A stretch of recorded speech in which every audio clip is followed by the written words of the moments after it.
mas para nós graduarmos a esteatose hepática pelo ultrassom, primeiro, nós entendermos que o fígado ele está mais ecogênico que o rim e que o baço, e podendo ou não ter uma atenuação leve do feixe acústico posterior. E nessa situação, nós graduamos a esteatose como uma esteatose hepática leve. Quando existe já uma atenuação do feixe acústico posterior, ou seja, além do aumento da ecogenicidade, você tem a atenuação do feixe acústico posterior, que dificulta um pouco a identificação dos vasos intrahepáticos e também do diafragma, esta é a esteatose hepática moderada. E quando ocorre, além do aumento da ecogenicidade, mas um grande prejuízo na identificação dos vasos intrahepáticos e na identificação do diafragma, nós estamos diante de um caso de esteatose hepática acentuada, ou seja, o grau 3.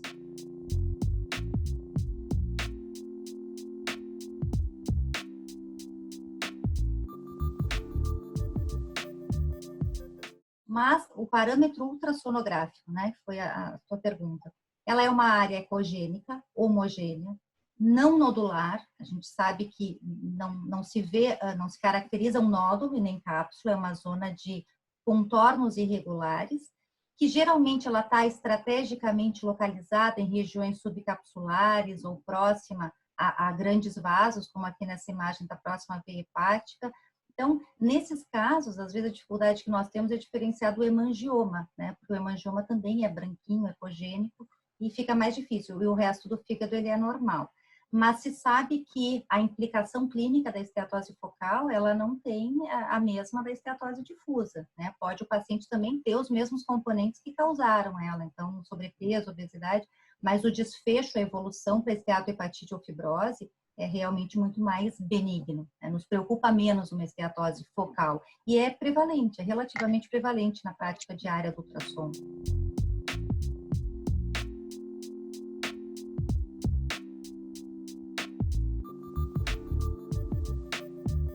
Se a gente for entender, na verdade, a prevalência dos diferentes nódulos no fígado, então o hemangioma é o nódulo mais comum e que tipicamente é aquele nódulo hiperecogênico, até 20% das mulheres pode ter um hemangioma, mas acontece que no fígado esteatótico o hemangioma pode mudar a sua ecogenicidade, ele pode se tornar até hipoecogênico. Eu acho que a Fernanda colocou de uma maneira muito interessante na apresentação dela, que o fígado esteatótico ele é o principal fator de risco para a inflamação no fígado e para o desenvolvimento da cirrose, ou seja, da NASH, que pode evoluir para a esteatohepatite, da NASH que pode evoluir para a cirrose, e isso é fator de risco para o hepatocarcinoma. Então, nós devemos interpretar nódulos hepáticos em fígado esteatótico de maneira muito mais cautelosa. Então, atualmente eu escrevo no meu laudo, que é um nódulo hepático de características inespecíficas devido à presença da esteatose. Até porque muitas vezes aquele nódulo eclogênico vai se tornar hipoecóico e a gente tem uma série de diagnósticos diferenciais dos hipoecóicos no fígado, Então, lembrar aí do risco um pouco aumentado de que um nódulo ecogênico pode ter para ser um hepatocarcinoma, visto que a esteatose pode cursar com NASH, que pode cursar, portanto, com o hepatocarcinoma, e o hepatocarcinoma pode ter qualquer ecogenicidade, inclusive até o hiperecogênico.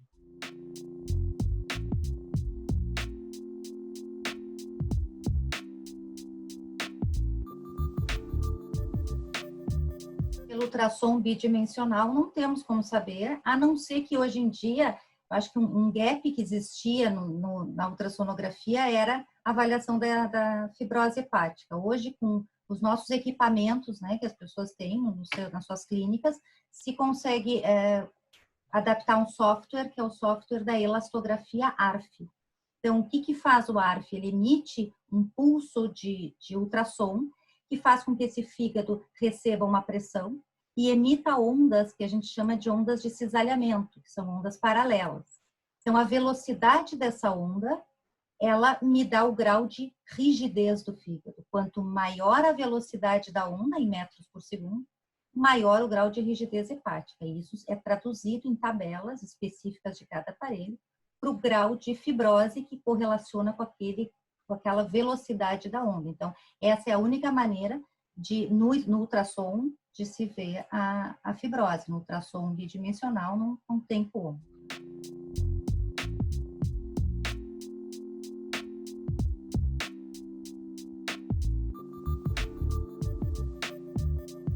Estudos mais recentes têm sido publicados a respeito desse assunto, né?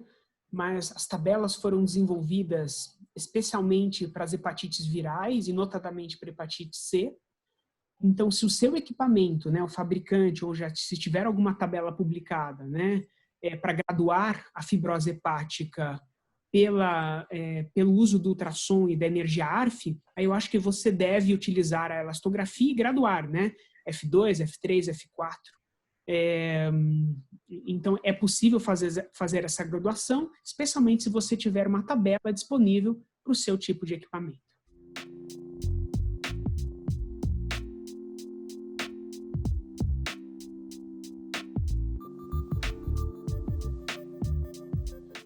Aqui no Cetros, eu acho que eu tenho um privilégio muito grande, que é de poder, nos cursos, trabalhar com a maior parte dos equipamentos que fazem elastografia, né, nas diferentes empresas. E assim como existem diferenças, né, no modo B, no colorido, no 3D, existem também diferenças na qualidade da elastografia entre as diferentes marcas, e inclusive até dentro da própria empresa, né? Às vezes o top de linha de uma empresa tem uma elastografia um pouco diferente do equipamento intermediário, né?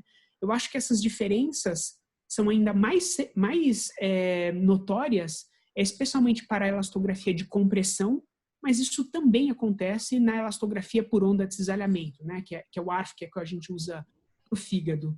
E tem algo interessante que eu percebo, né, no dia a dia dos cursos, que muitos alunos, muitos médicos compram equipamentos, né, que fazem elastografia, e aí vem para o Cetros, né, para aprender, na verdade, as técnicas de como fazer um exame com elastografia, e lá, na verdade, se deparam com as diferentes tecnologias disponíveis e muitas vezes, na verdade, repensam, né? Poxa, eu deveria ter comprado um outro equipamento e tal. Então, eu acho que o nosso curso também traz diversas informações, e acho que antes de uma pessoa querer escolher algum equipamento de ultrassom, né, só falando, na verdade, com os vendedores, seria importante ele já entender, né, como é que funciona a elastografia, as diferentes formas de se fazer. Então, acho que esse é um dado interessante aí que eu queria trazer para todos.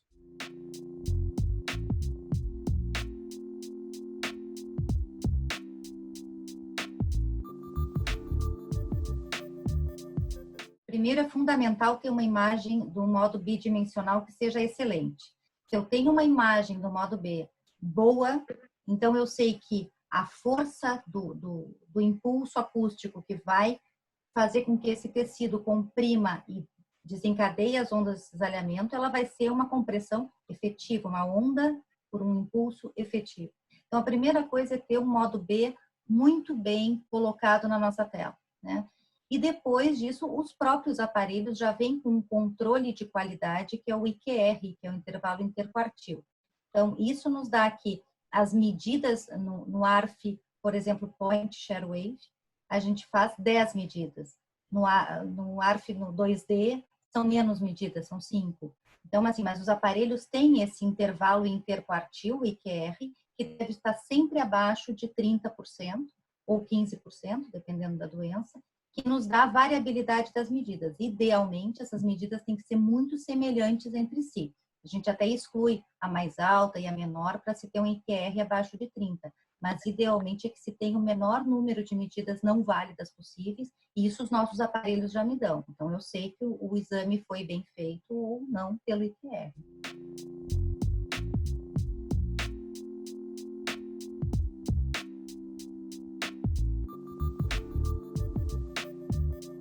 A elastografia é mais uma metodologia, né, que existe nos equipamentos de ultrassom.